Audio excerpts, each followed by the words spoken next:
Hi, అందరికీ నమస్తే అండి. కమర్షియల్ స్ట్రీమింగ్ బాయిలర్ అని ఇది నేను కొత్తగా ఇప్పుడే చూశానండి. మెయిన్గా ఏంటంటే ఇది ఎక్కువ రద్దీ ఉన్న జనాల దగ్గర వంట వండాలంటే 500-1000 మంది ఇట్లా మాటి వండలేం కదండి.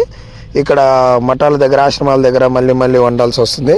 అయితే ఇది ఆటోమేటిక్ సిస్టమ్ అండి. జస్ట్ మనము కడిగేసి రైస్ని పక్కకు పెట్టుకోవచ్చు అనమాట. ఆటోమేటిక్ వాటర్ పోసుకుంటే దాన్ని హీట్ చేస్తుంది.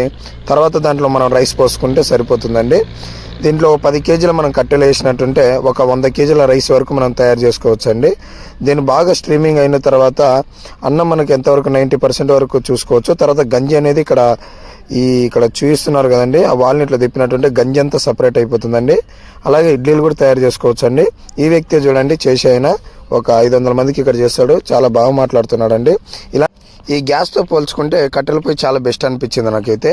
మరి మీకు ఏది బెస్ట్ అనిపించిందో కామెంట్ చేయండి, లైక్ చేయండి, షేర్ చేయండి. Thank you.